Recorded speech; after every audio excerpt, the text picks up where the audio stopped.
For as long as the JoJo's anime had been airing, I never really saw the appeal, and I had no inclination to watch it whatsoever. But I can't deny the fact that part of me was always curious about what the hype was all about. So one day, I finally watched it, and I couldn't make it past 3 episodes.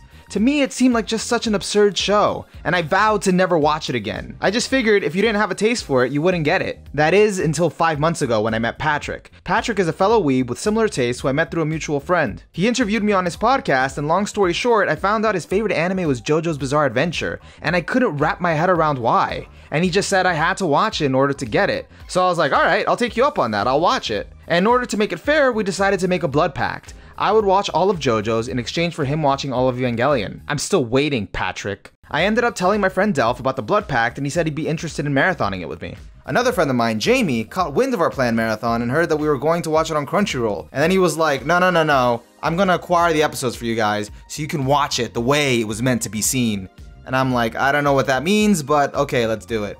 He also brought 2x spicy ramen, but we'll get to that later. And with that, our JoJo's marathon began.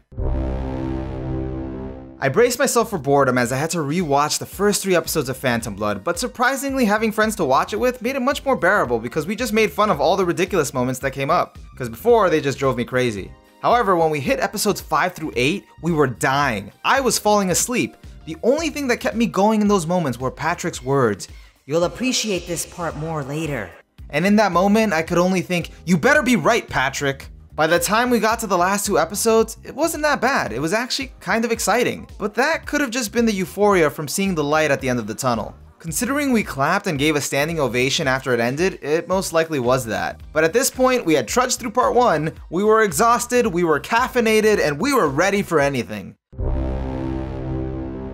As soon as Battle Tendency started, we found ourselves appreciating all the references to part 1, with a sense of pride that we lived through that, almost as if we had formed a camaraderie through our shared suffering. But what really allowed us to get sucked into part 2's frantic pace was the new protagonist, Joseph Joestar. He wasn't some noble and naive goody two-shoes like Jonathan, but a clever and eccentric schemer who was just really entertaining to see on screen.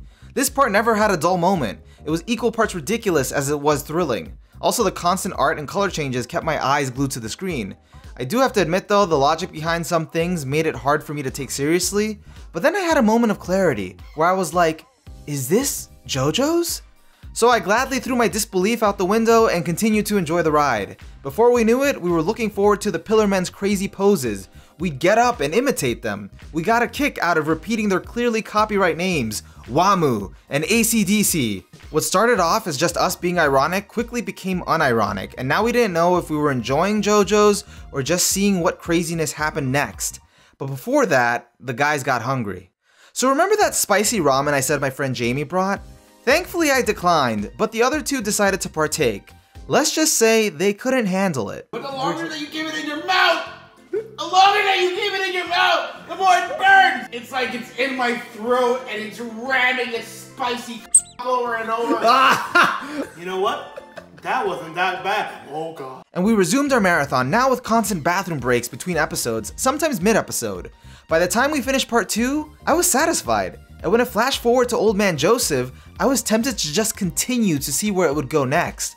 But unfortunately, Jamie only brought the first season, and we wouldn't be able to meet up for another marathon anytime soon. And honestly, I still wasn't completely sold on JoJo's. While I had a fun time, the Haman ass pulls just seemed a little too out there for me. It was just missing something. And I guess that was it for JoJo's. Until I heard a voice in the back of my head telling me, Anthony, forget the guys. Forget the marathon.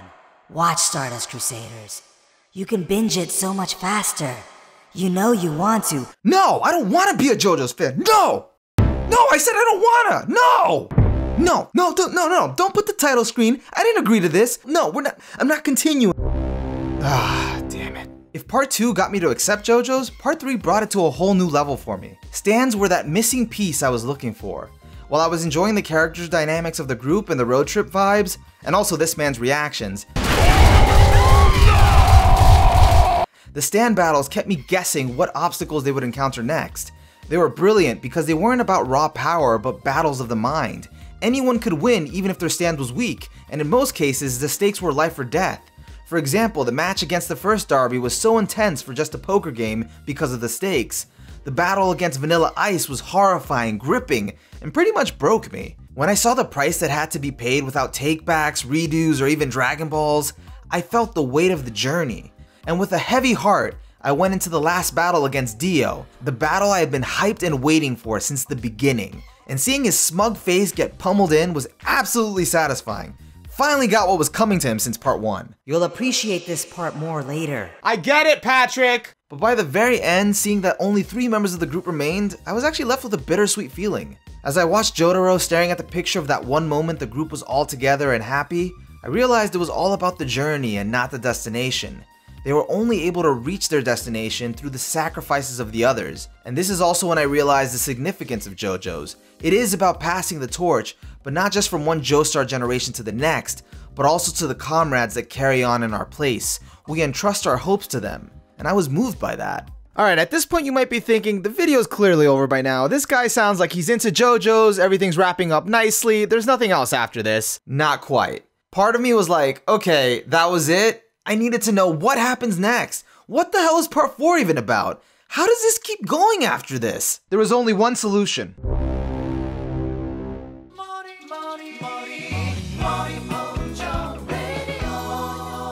Good morning! It could very well be due to the art style, but this is the part where I could clearly feel the genre shift much more than the previous 3 parts. Probably because of the sheer amount of atmosphere the opening episode exuded. Part 4 just felt like we were transported to a different world while still distinctly being JoJo's. Okay, and getting used to this character design after having gone from this the day before required some getting used to. I also love how the previous JoJo's parts took us all over the world and now we were just focused on one small Japanese town. This also served to give it a sense of mystery. The questions surrounding the new JoJo, Higashikata Josuke, and his strange new powers of ripping people apart and healing them were enough to reel me in. You know, once I got over the fact that Joseph had cheated on Suzy Q. Okay, in hindsight, I wasn't surprised, but definitely disappointed. Come on, Joseph. Part 4 was strange, but charming. What immediately stood out to me were the characters. Josuke and Koichi were very likable, good people, and even Okuyasu was lovable once you got used to him. It's this spirit that they had that didn't really make me mind the slow pace in the middle of the show where it just focused on the weird incidents going on in the town in regards to other stand users. At first, it felt like a random assortment of one-off characters or incidents. But once the hunt for Kira Yoshikage, one of the greatest villains in anime, begins, I realized that all these pieces were being brought together to make the town feel alive. The town was its own character and it was defined by its people, and it knew that one of its residents didn't belong. That's what made the hunt for Kira Yoshikage so compelling. Not only the fact that all the characters came together to get justice for Reimi, but also that we were able to see into his head and what made him tick. And by the time part 4 finished and we were able to get justice in the most unexpected turn of events, I realized this part was truly special. Overall, I'd say what I enjoyed the most about JoJo's was how the characters always had to figure out how to get themselves out of situations without any outside help, be it from a friend or divine intervention. It always made the battles about outwitting your opponent. Because in reality, anyone can win even through underhanded means. It's about thinking ahead, countering weaknesses, and working around limitations. This is what made JoJo's battles so engaging, and the potential for stand abilities so limitless. I also loved how the show has a legacy and a heritage that it carries on from one season to the next, even if the show goes in a completely different direction. JoJo's is so unabashed and is so uniquely itself that there's nothing else like it. And I think that's a reflection of the author instilling everything he loves into it, and also doing whatever the hell he wants. So after having caught up to all of JoJo's, would I say that I'm a fan now? Well... Hey, did you watch the new Golden Wind? Dude, yes, I totally watched it. Also, it's Vento Areo. Get it right. And that's how I reluctantly got into JoJo's. If you enjoyed this video, give it a like. If you want to share your story or your experience of how you got into JoJo's, let me know in the comments below. And if you want to stay up to date with all of our upcoming content, please hit that subscribe button and ring the little bell next to it to get notifications. Besides that, I'm Onimaru, and together, we're just nerds.